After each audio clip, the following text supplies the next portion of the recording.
Hello guys, welcome back on physics talk and मैं हूं प्रशांत एक नए कंसेप्ट के साथ। ओके स्टूडेंट्स, आज today's topic is the non uniform motion of the chapter motion in one dimension. इसके पहले अपना दो वीडियो रिलीज हो चुका है और दो वीडियो इसके पहले हमने देखा है कि जिसमें हमने मोशन वन डायमेंशन में uniform motion and distance and displacement के रिलेटेड क्वेश्चंस को डिस्कस किया था। Without wasting time, I'm going to continue the next topic, that is the non-uniform motion. Non-uniform motion, as we know, when body covers unequal distance in equal interval of time, that is called as the non-uniform motion. That is called as the non-uniform motion. In the chapter, in the concept, on the concept of non-uniform motion, we are going to discuss some basic related questions जो कि आपके exam में पूछे जाते हैं और ये questions को मैं आपकी प्रैक्टिस कराता हूं। First question is a particle has initial velocity you have given here. A particle has initial velocity that is 3i plus 4j. A particle has initial velocity that is 3i plus 4j and acceleration is 0.4i plus 0.3j. 0.4i plus 0.3j. You have to find speed after 10 second. Speed after 10 second. You have given the initial velocity means you have given the acceleration, you have given the 10 second means time, you have to find the speed means final velocity. So for that you have relation, you have formula v equals to u plus at. V equals to u plus at. This is the formula for, very good student, this is the for non-uniform motion. Non-uniform motion के लिए we will discuss only three formulas. First formula, v equals to u plus at, Newton's equation of motion. Second, s equals to ut plus half of at square. Third, third formula is v square equals to u square plus 2as. V square equals to u square plus 2as. Are you getting? 2as. This is the formula. Okay. तो here अपने को VAT t दिया है तो मतलब ये first वाला formula we will use here. तो let's see. V equals to u. U is what, my dear? U is the sir 3i plus 4j. Very nice. Plus at. A is what? 0.4i plus 0.3j. देखो इस type के question student mostly नहीं कर पाते। Time is the 10 second. बहुत ही simple way में मैं आपको क्वेश्चन बता रहा हूँ। तो it will be 3i plus 4j plus 10 से मल्टीप्लाई करेंगे you will gate 4i plus 3j। I add करो you will get 7i plus 4j 3j you will get 7j means your final velocity will be equals to 7i plus 7j. But here they are asking magnitude only, so this is in the form of vector. When you will find out the magnitude, so it will be root of I coefficient square, that is the 7 square 49 plus 7 square j coefficient square 7 square 49. So it will be, my dear, 40 50 98. It will be 98 or 98 means 49 into 2. You can write 7 root 2. 7 root 2 is the your answer. B option. Okay. This was the first type of question. Now second type of questions. Second type of question which I am going to discuss, that is the a particle moves in a straight line with the constant acceleration. Your acceleration is the constant and changes its velocity. अगर oscillation constant मतलब its velocity will change with equal amount. ठीक है? Changes with the velocity from 10 meter per second to 20 meter per second. It means this is the initial velocity, this is the final velocity. While passing through the distance 135 meter, while passing through the distance 135 meter in T second, आपको time given है T second, the value of T. अरे भाई very simple question.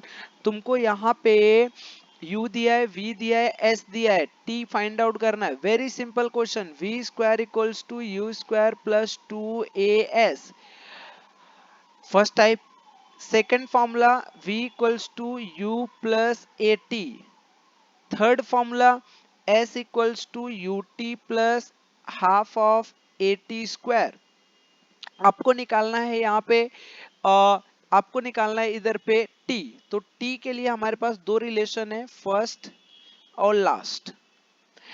आपको given है S, S के लिए हमारे पास दो इक्वेशन है, सेकेंड और लास्ट, लेकिन सब में अपने पास ए है, सब फॉर्मूले में ए है, अपने को ए नहीं गिवन है। तो एक काम करते हैं, v भी गिवन है, u भी गिवन है, s भी गिवन है, तो from the second equation first of all will find the value of a। t निकालना है, उस वैल्यू को सेकेंड इक्वेशन में फर्स्ट इक्वेशन में पुटअप करके वहां से t निकाल लेंगे। स्टार्ट करते हैं जरा। तो फर्स्ट हम लोग क्या करेंगे, v square equals to u square plus 2as। देखो कैसे करना है, बहुत ही सिंपल वे में आपको बता रहा हूँ। v की वैल्यू 20, 20 का स्क्वायर इक्वल्स टू 10 का स्क्वायर प्लस 2a निकालने का है, s की वैल्यू तुम्हारे पास 135 है, 135 मीटर है।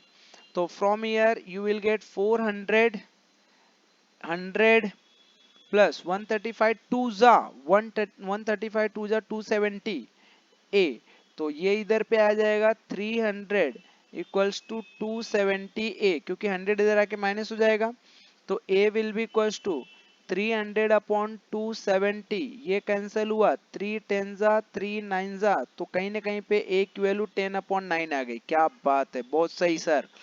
अभी अपने को निकालना है वैल्यू ऑफ टी।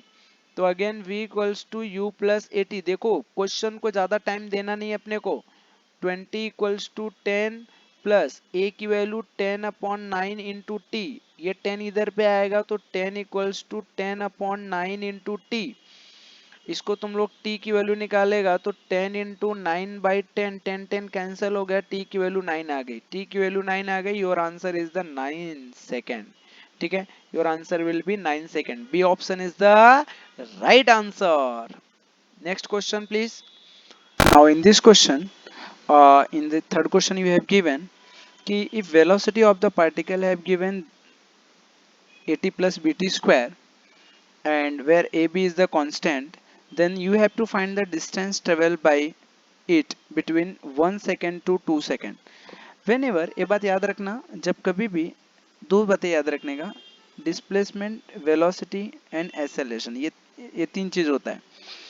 जब आपको डिस्प्लेसमेंट से वेलोसिटी निकालना हो या वेलोसिटी से एक्सेलरेशन निकालना हो, तो we are differentiating this one to find out this one, we are differentiating this one to find out this one. इसको डिफरेंशिएट करते हैं इसको फाइंड आउट करने के लिए, इसको डिफरेंशिएट करते हैं इसको फाइंड आउट करने के लिए। लेकिन अगर उल्टा हो गया, मतलब मुझे एक्सेलरेशन से वेलोसिटी चाहिए, तो उल्टा हो गया तो हम लोग इंटीग्रेट करते हैं। वेलोसिटी से डिस्प्लेसमेंट डिस्टेंस चाहिए तो भी इंटीग्रेट करते हैं। तो इधर पे आपको वेलोसिटी से डिस्टेंस पूछा, मतलब आपको इंटीग्रेट करना चाहिए। तो लेट्स सी कैसे करना है, इसको मैं बताता हूँ आपको। You have given the velocity equation that is 80 plus bt square. तो first of all velocity convert the velocity in the form of distance, तो ds अपॉन dt के फॉर्म में आ जाएगा ये। We can write velocity ds upon dt 80 plus bt square. Now ds is equals to, from here you will get 80 plus bt square into dt। तो when you will integrate this one, जब आप इसको integrate करेंगे, integrate, और you have given the limiting value 1 to 2, तो lower limit will be 1, upper limit will be 2। Here time वाले centre इस side मत करना। तो अभी आपका क्या हो जाएगा, ds का इंटीग्रेशन s हो जाएगा, और यहाँ पे इंटीग्रेट करने के लिए दोनों को स्प्लिट करना पड़ेगा, प्रोवाइड करना पड़ेगा। तो 1 to 2 80 प्लस 1, यहाँ पे dt plus 1 to 2 bt square into dt। ठीक है, ये कंसेप्ट अपने को मिला। नाउ लुक एट हियर, अब हम लोग आगे देखेंगे।